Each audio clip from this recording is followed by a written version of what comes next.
বিশ্ব নবী আমার এতিম নবী, আব্বা নাই। বিশ্ব নবী আমার এতিম নবী, আব্বা নাই।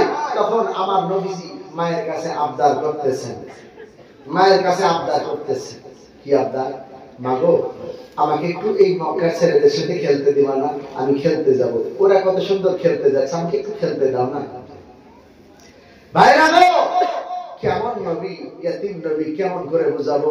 নবীজির বয়স যখন 4.5 বছর, তখন আম্মাজান আমিনা কান্না করতেছেন। কি বলে যে আমার আব্দুল্লাহ বেঁচে থাকলে আমার ছেলেকে আজকে খেলনা কিনে দিত, আমার ছেলেকে খেলনা কিনে দিত। সবার আব্বা হাটে বাজার থেকে লোহার খেলনা, প্লাস্টিকের খেলনা কিনে এনে যায়, কিন্তু আমার আব্দুল্লাহ তো নাই, আমার মোহাম্মদকে কে খেলনা কিনে দিবে? আমার আল্লাহ তখন কি বলেছিলেন জানেন? আমার আল্লাহ তাআলা আমিনাকে ডাক দিয়ে বলতেছেন, আমিনা রে, টেনশন করা লাগবে না, তুই শুধু রাতটা দিনটা, তুই শুধু দিনটা পার হতে দে, দিনটা বেশি না, শুধু দিনটা পার হতে দে। রাত্রি যখন আসবে, তোর আব্দুল্লাহ বেঁচে থাকলে তো প্লাস্টিকের খেলনা দিত, তোর আব্দুল্লাহ বেঁচে থাকলে তো আমার হাবিবকে লোহার খেলনা দিত, স্টেনলেস স্টিলের খেলনা দিত। কিন্তু আমি আল্লাহ তো দোস্ত, ওইটার জন্যই তো পৃথিবীটারে বানাইছি। আমি আল্লাহ, তুই দিনটা যাইতে দে, রাত্রি যখন হবে আকাশের চাঁদটাকে আমার দোস্তর জন্য খেলনা বানিয়ে পাঠিয়ে দেব। কেমন নবী, আকাশের চাঁদ। আম্মাজান আমিনা বলতেছেন, আমি দিন পার হলো, রাত্রি বেলায় যখন ঘুমাইতেছি, ঘুমানোর সময় দেখতেছি, আহা, আমি ঘুমানোর সময় দেখলাম আকাশের চাঁদটা, পূর্ণিমার চাঁদটা দেখছি চলে আসছে, আস্তে আস্তে আস্তে। আমি মনে করতেছি চাঁদ মনে হয় পড়ে যাবে মাটিতে, আমি এটা ভাবতেছিলাম। কিন্তু না, আমি দেখলাম চাঁদটা ঠিক একবার নিচু বরাবর এসে আমার বিশ্বনবী মুহাম্মদ যেমন ভাবে হাত পা লড়াইতেছিল, চাঁদও ওই বিশ্বনবীর সাথে ড্যান্স করতেছিল। সুবহানাল্লাহ। মুসলমান যুবক ভাইরা, শুনে নাও, তোমার নবী কি ছিল, তোমার নবী কেমন ছিল, তুমি শুনে নাও। আমার আল্লাহ তাআলা আবার একদিন কান্না করতেছেন আম্মাজান আমিনা। তখন আল্লাহ তাআলা আবার ডাক দিয়ে বলতেছেন, আমিনা রে, কান্না করো কেন? তখন আম্মাজান আমিনা আব্দুল মুত্তালিবকে বলতেছিলেন, আব্বাজান, আজকে যদি আমার স্বামী বেঁচে থাকতো, আমার ছেলেকে কত জায়গায় ঘুরতে নিয়ে যেত, কত জায়গায় বেড়াইতে নিয়ে যেত, আঙ্গুল ধরে বেড়াইতে নিয়ে যেত। কিন্তু আমার ছেলে মুহাম্মদের আব্বা নাই, কি বেড়াইতে নিয়ে যাবে? কান্না করতেছেন। মুসলমান গো, আমার আল্লাহ তাআলা এই কান্নাটা সহ্য হয় নাই। বলছে, আমিনা, তুমি কান্না করবা না, তুমি কান্না করবা না, সময়ের অপেক্ষা করো, সময়ের অপেক্ষা করো।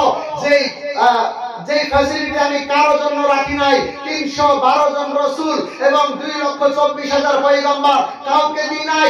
আমার দোস্তর জন্য একটা ফ্যাসিলিটি রাখছি। কি ফ্যাসিলিটি? তোমার আব্দুল্লাহ বেঁচে থাকলে হয়তো মামার বাড়ি, ফুপুর বাড়ি, খালার বাড়ি নিয়ে যাবে, কিন্তু আমার দোস্তকে সময় আসতে দাও। আমি আল্লাহ নিজে প্রথম আসমান ভেদ করে দুনিয়াতে আসবো, আমি আমার দোস্তর আঙ্গুল ধরে আমি আল্লাহর বাড়িতে বেড়াইতে নিয়ে আসবো। সুবহানাল্লাহ। মুসলমান কেমন নবী আমার! আমি আল্লাহ, আমি নিজে আমার বাড়িতে বেড়াইতে নিয়ে আসবো। শুধু বেড়াইতে নিয়ে আসবো না, নবীর জন্য একটা রাস্তা করেছি। কেমন রাস্তা জানো? নবীর জন্য, যেটা আর কারোর জন্য করি নাই। এই আসমানের, প্রথম আসমানের একটা দরজা আছে, ওই দরজা থেকে নিয়ে একবারে জান্নাত পর্যন্ত, আল্লাহ সিদরাতুল মুনতাহা পর্যন্ত একটা রাস্তা তৈরি করেছে আল্লাহ। ওইটা শুধু একবারই খুলেছেন আল্লাহ তাআলা। কবে জানেন? ওই রাসূলের মেরাজের সময় ওইটাই খুলেছিলেন। তো ওই রাস্তাটা শুধুমাত্র আমার নবীজির জন্য তৈরি করেছেন। কি দিয়ে জানেন? জান্নাতি কার্পেট, জান্নাতি কাঁচা কাঁচা ফুল, আর জান্নাতি যত যা কিছু আছে, লাইটিং, সব কিছু দিয়ে রাস্তাটাকে সাজানো হয়েছে। আর শুধু ঘুরেরা ফুল ছিটাইতেছিল। এইরকম ভাবে ওই রাস্তাটাকে সাজানো হয়েছে। আমার নবীজিকে শুধুমাত্র একদিন ওই রাস্তা দিয়ে নিয়ে যাবেন, এই জন্য ওই রাস্তা সাজাইছে।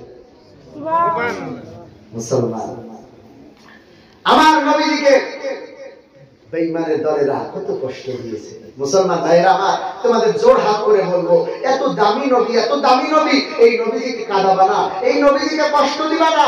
নবীজি কষ্ট পায় তুমি নামাজ ছেড়ে দিলে, নবীজি কষ্ট পায় তুমি দাড়িটা কাটলে, নবীজি কষ্ট পায় তোমার বউ যদি বেপরদায় চলে, নবীজি কষ্ট পায় তুমি যদি মিথ্যা কথা বলো, নবীজি কষ্ট পায় তুমি যদি মানুষের বিপদ করো, নবীজি কষ্ট পায় তুমি যখন মদ খাও, গাঁজা খাও, জুয়া খেলো, তখন আমার নবীজি কষ্ট পায়। কারণ তুমি নবীর উম্মত, তুমি আমিনা নবীর উম্মত, উম্মত হয়ে যখন এই কাজগুলা করি তখন আমার নবীজি কষ্ট পায়। মুসলমান এই জন্য বলবো, পায়ে হাত রেখে বলবো, নবীজিকে একটু ভালোবাসেন, নবীজির জন্য মায়া করুন। কেন মায়া করবেন না? আসেন, কেন মায়া করবেন না? নবীজির তো আব্বা নাই, নবীজির আব্বা জানাই, নবীজি ইয়াতীম।